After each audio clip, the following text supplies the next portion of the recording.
friends and distinguished colleagues, or should I say fellow fringe wingnuts. And thank you all for braving the last-minute disaster at UCL that nearly destroyed our conference. Many thanks to Nicholas for rallying to the call and ensuring that we could still meet this September. If you have read my essay on climate science, you're probably wondering exactly what I bring to the party.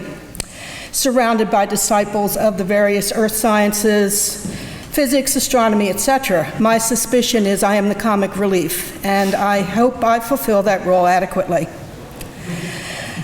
Two seminal events occurred when I was in elementary school back in the 50s. In the second grade, the program at the Fels Planetarium at the Philadelphia's Franklin Institute was about the next ice age. It was very real and very frightening to a small child, especially when the iceberg fell on the reporter in the small craft off the coast of Florida. I've had nightmares about that ever since. So I'm not looking forward to the little ice age.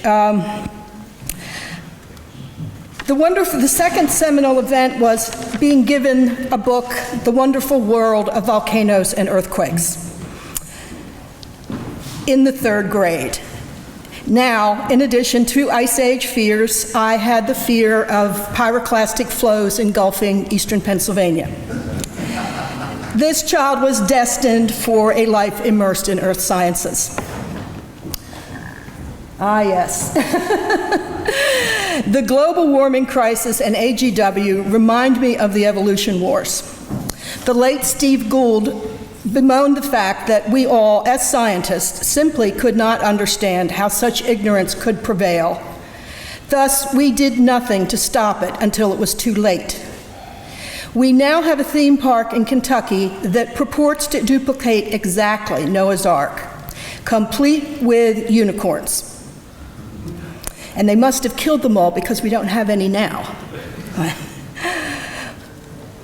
We have a creationist science being taught in schools and a creation museum with dioramas depicting humans and dinosaurs coexisting at the same time. Shades of Alley-Oop and Fred Flintstone. By not standing up sooner to Al Gore's Inconvenient Truth and Mikey Mann's hockey stick, perhaps we missed our chance to stop the madness. Or maybe it was the unexpected way that AGW was embraced by the scientifically ignorant public. Many humans seem unable to remember what the weather was like when they were children and choose to disbelieve tales told by their grandparents. Before we realized it, data was being manipulated, changed, and politicized to support the IPCC models. Overnight, the Little Ice Age, the medieval warming period, the Maunder Minimum became myths, banned from Wikipedia. The majority of people simply don't understand that we are living between glaciations and the ice will come back. But more importantly, they fail to understand that our Earth has been much warmer in historic times, but also much colder. Between the unfair tactics of the extremists and the involvement of politicians, it became nearly impossible to push back against the bullies. Don't run them too quick or we'll run out. These same people don't seem to understand the difference between climate and weather. And despite years of talking about the weather and knowing they can't change it, actually believe humans are capable of altering the climate. Would it were so, I would then stop worrying about the strong potential for another little ice age in my lifetime. How have environmental extremists, apparently ignorant of basic science, managed to convince the world that carbon dioxide is a pollutant and it's all our fault? Thanks entirely to the self-declared climate scientists, we are constantly bombarded with nonsense. The hottest summer ever, the warmest winter ever, the mythical major storms that are on the increase, the acidification of the world's oceans, dying coral reefs, sinking islands, rising sea level that is soon to inundate all low-lying coastal areas. But can anyone point to anywhere in the world where any of these things have actually happened? The answer is that they occur only in the climate models created and promoted by people who appear to never have done any actual field work.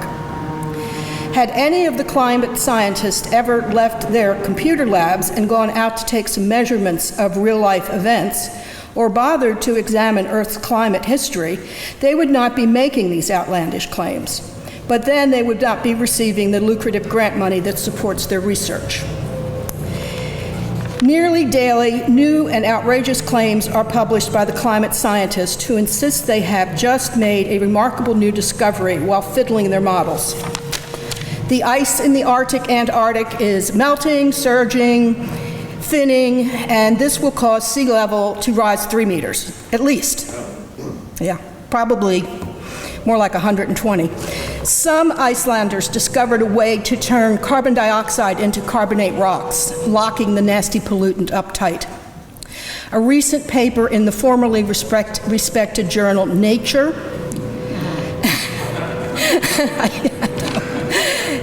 insists that humans have been causing AGW since 1830. Yeah, I know, that's a real...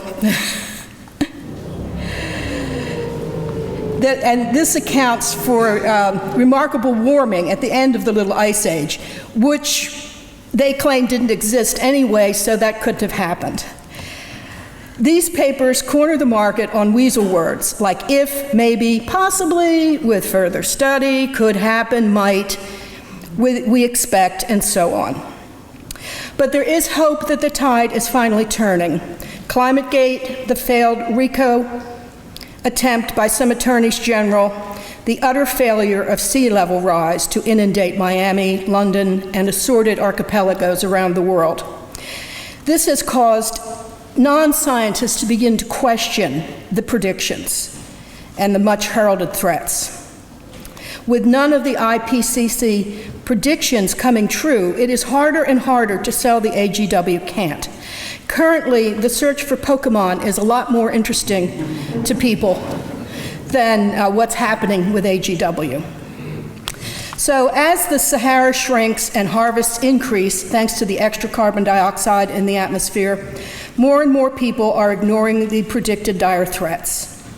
The lack of an active hurricane season on the east coast of the USA, contrary to the predictions of huge storms in the offing, is yet another crack in the AGW armor. But failed predictions of catastrophe have not deterred the true believers.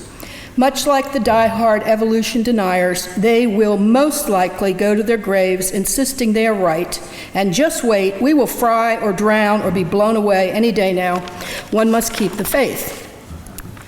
This would not be a problem had not governments around the world sensed a chance for advancing their own agendas and jumped into the AGW discussion with both feet. Billions have been thrown at trying to rid the world of a dangerous pollutant, CO2. This, despite the fact that the gas of life is essential to plant growth and our continued existence as a species. The paltry 400 parts per million of carbon dioxide we currently enjoy is nearly the lowest it has ever been.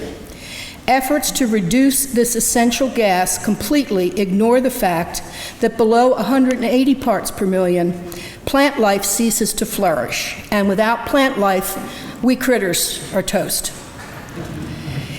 In my opinion, climate scientists were all absent in grade school the day the carbon cycle was explained.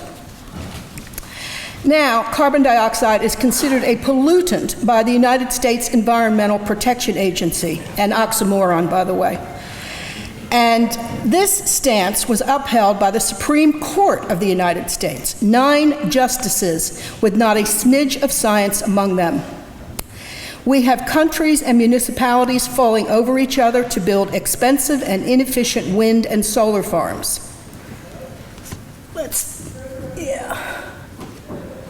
I lost my place, sorry. Corn, formerly considered a food crop, is now being turned into biodiesels in a process that uses nearly as much energy as it produces. And the biodiesel is not as good as good old fossil fuel diesel, so it's less efficient. This alone should make us reconsider ethanol if the immoral practice of burning fuel for power doesn't bother you. I hope I said food. Burning food for power. However, there is good news. Support for wind and solar farms is weakening in the face of power poverty. People are starting to complain about having to choose between putting food on the table or being able to turn on the lights. Countries and states that rely solely on renewable energy sources are charging 3 to 4 times as much for power as those that rely on natural gas and coal-fired plants. New York State has decided to give nuclear and energy another try. Well, after all, it does not generate dreaded carbon dioxide. We are seeing more and more pushback against governments that want to waste money on tilting at the windmills of AGW. The word is getting out that the world is not going to burn up, the poles are not melting, and carbon dioxide is most certainly not a pollutant. Now, in the week since I wrote this talk, there were a few interesting happenings. So Ban Ki-moon, outgoing UN Secretary General, declared that the climate debate is over. Science is settled in his mind, and that should silence anyone who questions IPCC reports and summaries for policymakers. So he's handed down the word. We all have to bow to that, I suppose. The Huffington Post has declared that the decision by Australia to cut funding for ARENA renewables programs is an existential threat to green innovation. Existential is pretty much a word that you can take out and the sentence still makes sense, but that's a scary word. Most recently, we were told that it is immoral to slash green budgets to try and contain the spiraling Aussie government debt. Better to spend billions on inefficient windmills and solar panels than refuse to cut carbon pollution. This means our children and grandchildren will have to pay for our meanness. More likely, our children and grandchildren will be thanking us for encouraging the use of reliable ways to keep the grid up. U.S. President Obama has convinced the Chinese that if both nations sign on to the Paris Accords, the Earth won't perish from climate change. What he has failed to tell the Chinese is that he alone cannot ratify any treaties. All treaties must be approved by the Republican-controlled Congress, and they are disinclined to put their stamp of approval on any outlandish schemes to throw money at non-existent devils. In an attempt to convince people that we are the hottest summer ever, NOAA started using a new icon on their national weather feed. This is something a lot of us get up on our computers.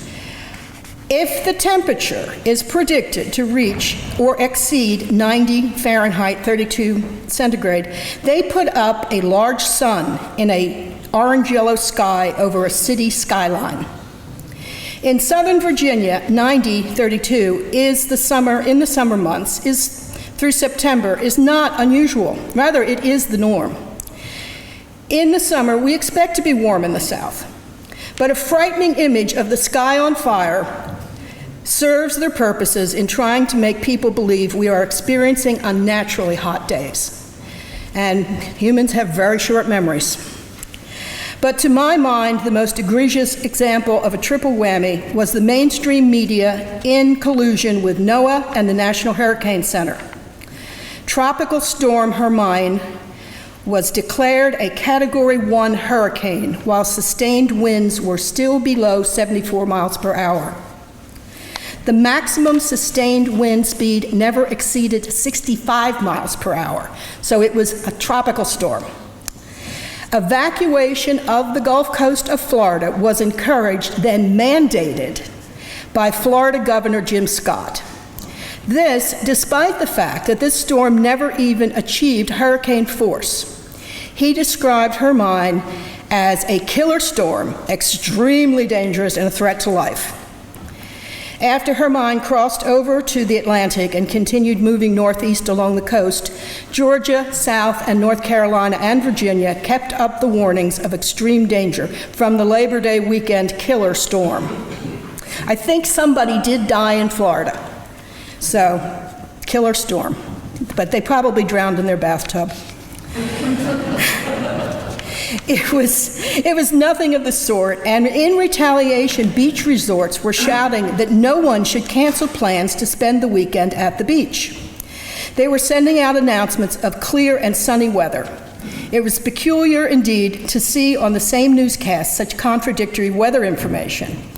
NOAA was still insisting Hermine was dangerous and life-threatening in weather reports, while elsewhere in the news were video clips of people frolicking in the sun and surf and just having a wonderful weekend. To my recollection, this is the first time national weather was warning us about rip currents and advising people not to swim or surf. NOAA and the National Weather Service has adopted a brand new, shiny weather forecasting model. If this is how it works, maybe they should have waited until it was out of beta. Has it been all the way through yet? That's the last one. Okay. Those are my cows. The events occurring between the 29th of August and the 5th of September should have made it obvious to anyone paying attention that there is something very wrong with the IPCC party line. But how many people actually pay attention? Not many, I fear.